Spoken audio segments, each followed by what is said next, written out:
مسلم شریف حدیث نمبر 1859 1859 میں حضرت ابو سعید خدری رضی اللہ عنہ فرماتے ہیں، حضرت اسید بن حضیر رضی اللہ عنہ اپنے باڑے میں ایک رات قرآن مجید پڑھ رہے تھے، اچانک ان کی گھوڑی اچھلنے لگی۔ انہوں نے اور پڑھا، وہ گھوڑی اور اچھلنے لگی۔ وہ پڑھتے رہے، گھوڑی اور اچھلی۔ حضرت سید رضی اللہ عنہ فرماتے ہیں، مجھے خطرہ ہوا کہ گھوڑی کہیں میرے بچے یحییٰ کو، جو وہیں قریب تھا، کچل نہ ڈالے، اس لیے میں گھوڑی کے قریب جا کر کھڑا ہو گیا تو کیا دیکھتا ہوں کہ میرے سر کے اوپر بادل کی طرح کوئی چیز ہے، جس میں چراغوں کی طرح کچھ چیزیں روشن ہیں۔ پھر وہ بادل کی طرح کی چیز فضا میں اٹھتی چلی گئی، یہاں تک کہ میری نظروں سے اوجھل ہو گئی۔ میں صبح کو رسول مکرم صلی اللہ علیہ وآلہ وسلم کی خدمت میں حاضر ہوا اور عرض کیا، اے اللہ کے رسول صلی اللہ علیہ وآلہ وسلم، میں گزشتہ رات اپنے باڑے میں قرآن شریف پڑھ رہا تھا، اچانک میری گھوڑی اچھلنے لگی۔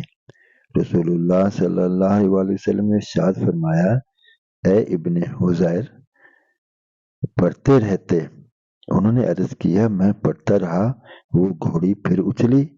رسول اللہ صلی اللہ علیہ وآلہ وسلم نے ارشاد فرمایا، ابن حذیر، پڑھتے رہتے۔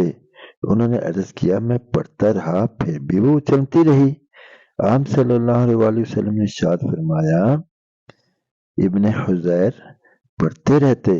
انہوں نے عرض کیا، پھر میں اٹھ کر چل دیا، کیونکہ میرا لڑکا یحییٰ گھوڑی کے قریب ہی تھا۔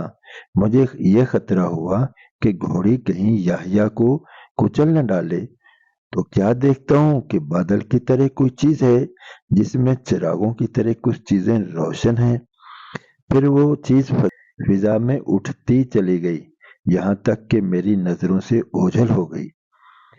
رسول اللہ صلی اللہ علیہ وآلہ وسلم نے ارشاد فرمایا، وہ فرشتے تھے، تمہارا قرآن شریف سننے آئے تھے۔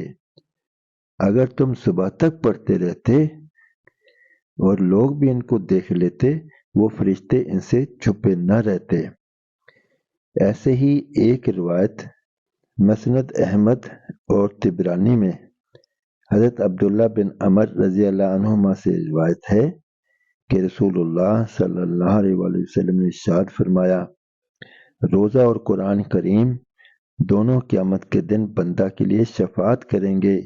روزہ عرض کرے گا، اے میرے رب، میں نے اس کو کھانے اور نفسانی خواہش پوری کرنے سے روک کے رکھا، میری شفاعت اس کے بارے میں قبول فرمائیے۔ قرآن پاک کہے گا، میں نے اسے رات کو سونے سے روکا کہ یہ رات کو نوافل میں میری تلاوت کرتا تھا، اور میری شفاعت اس کے بارے میں قبول فرمائیے۔ چنانچہ دونوں اس کے لیے سفارش کریں گے۔ ایسے ہی مسلم شریف میں ایک اور حدیث ہے، ابو موسیٰ اشعری رضی اللہ عنہ فرماتے ہیں، رسول اللہ صلی اللہ علیہ وسلم نے ارشاد فرمایا، جو مومن قرآن شریف پڑھتا ہے، اس کی مثال چکوترے کی طرح ہے کہ اس کی خوشبو بھی اچھی ہوتی ہے اور مزہ بھی لذیذ۔ وہ مومن قرآن کریم نہیں پڑھتا، اس کی مثال کھجور کی طرح ہے، جس کی خوشبو تو نہیں لیکن ذائقہ میٹھا ہے۔ اور جو منافق قرآن شریف پڑھتا ہے، اس کی مثال خوشبودار پھول کی سی ہے کہ خوشبو اچھی اور مزہ کڑوا۔ اور جو منافق قرآن شریف نہیں پڑھتا، اس کی مثال اندرائنج یعنی ترنج کی سی طرح ہے، جو خوشبو کچھ نہیں اور مزہ کڑوا۔ اندرائن خربوزہ کی شکل کا ایک پھل ہے جو دیکھنے میں خوبصورت اور ذائقہ میں بہت تلخ ہوتا ہے۔